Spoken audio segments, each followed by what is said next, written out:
As recently as 1921, there were 56 people recorded in the census at Redcote in Leeds, living in 14 individual households, in the hamlet between Armley and Burley. In fact, between the first census taken in 1841 and the last one available to us in 1921, the recorded population was always higher than 45 and was twice over 60. Today, no one lives here, and Redcote exists only in name. The name itself is thought to derive from Armley Ridge and Cote, meaning a small house, dwelling or shelter. Armley Ridge is steep sloping ground facing north and northeast in West Leeds. The trees on the ridge were known as Ridge Wood, the small settlement further down slope, Ridge Cote, later becoming Redcote and eventually Redcote. Surprisingly, the small settlement once boasted 2 dairy farms, Redcote Farm close to Redcote Bridge on the Leeds and Liverpool Canal, and Pasture Hills Farm further up Redcote Lane towards Upper Armley. Redcote Farm was here. Redcote Lane passed through the farm buildings and farmland in a straight course under the railway bridge. Close to Redcote Bridge, there were 2 hexagonal lodges on either side of Redcote Lane as it entered Redcote Farm. These shared similarities with 2 lodges further along Redcote Lane, on the other side of Gott's Bridge at Burley. Redcote Farm was estimated to include 130 acres of pasture in 1871.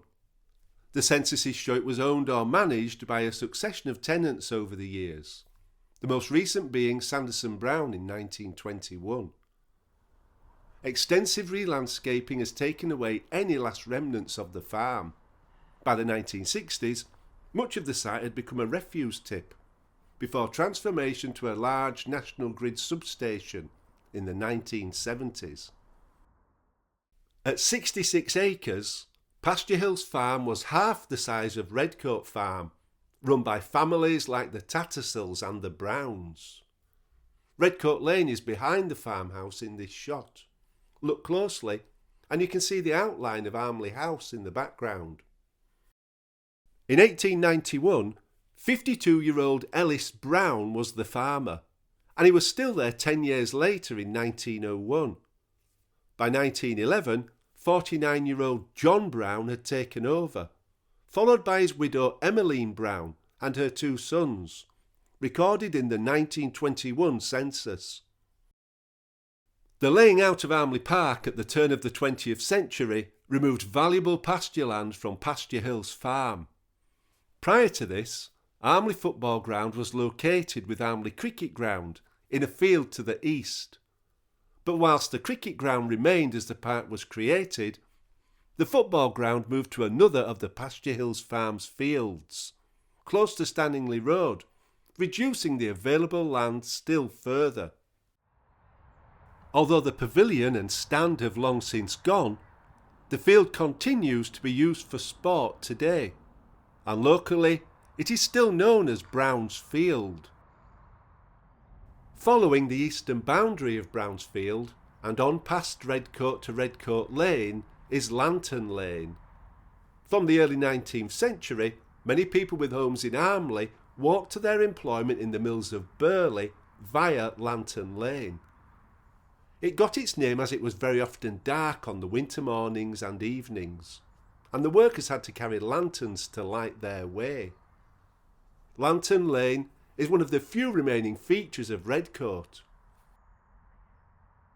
By 1777, the section of the Leeds and Liverpool Canal passing through Redcote was open. Redcote Bridge dates from around that time.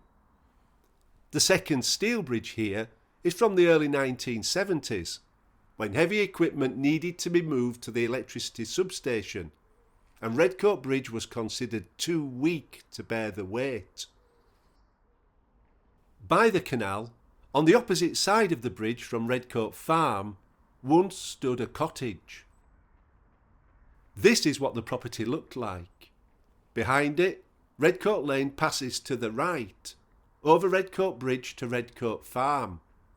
To the left of the shot, we can just see a lodge. Only Redcote Bridge remains at the scene today.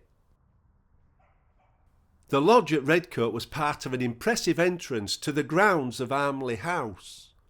Beyond the lodge gate, a carriageway ran through private parkland to the mansion.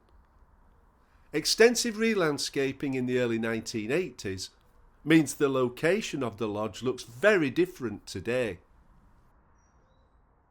Armley House overlooked Redcote from Armley Ridge.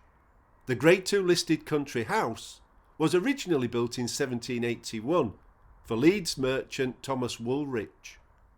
But in 1803, Benjamin Gott, the prosperous Leeds cloth manufacturer, bought the house and grounds and lived there until his death in 1840.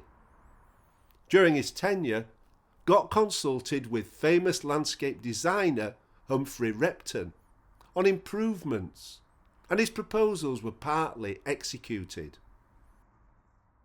The Gotts lived in the mansion until 1903, when it was leased as a sanatorium providing long-term care and recuperation for tuberculosis patients. In January 1928, the house and its park was acquired by Wade's Charity. It was then leased to Leeds Corporation, opening as a public park in the July of that year. Soon after, a municipal golf course commenced construction, providing work for the local unemployed. The first 9 holes of Gotts Park Golf Club opened to the public on the 8th of April 1933. Pasture Hills Farm and the adjacent cottages were still intact at that time, but that soon changed as the golf course was extended to 18 holes. Nearby, Redcote Farm was falling into ruin after the land was purchased to build Kirkstall Power Station in 1926. By 1952, only a handful of properties were left across the whole hamlet. By 1963, all buildings had gone and Redcote was no more. The censuses provide an interesting overview of the residents of Redcote. In the earlier censuses, the occupations of respondents are mainly confined to jobs in the woolen industry or agriculture. Sarah A. Slingsby, for example, is employed as a woolen weaver in 1871. It isn't clear at which mill she is employed, but an interesting fact is that her uncle is Steward Tempest, who rose from very humble beginnings in Armley to be a woolen manufacturer at Armley Mills in 1881. Sarah's youngest brother was named after him. The story of Armley Mills and Steward Tempest is available in a video on this channel. By the 20th century, there is a wider mix of jobs listed with, for example, boot riveters, railway labourers, fitters and metal polish makers now included. In the 1921 census, there are also people described as being out of work, such as Henry Baptiste, who was a printer, and 31-year-old Emily Preston, an umbrella finisher and widow. Sadly, Emily's husband died of wounds on the 15th of May 1917, whilst fighting in France and Flanders. She and her 6-year-old son Ronald received a war pension. One unusual entry is from 1901, when 37-year-old Samuel Rhodes from Leeds is encountered sleeping under the railway bridge on Redcote Lane. It would have been an uncomfortable night for the travelling tinker. I guess we should also say well done to the census enumerator, Edgar Petty, for being so vigilant. In addition to the loss of the buildings and people, Redcote also endured extensive re-landscaping in the early 1980s. In the distance on this postcard, you can see how Pasture Hills used to slope down to the canal side. Thousands of tons of rubble were brought in to create a new terrace on the slope.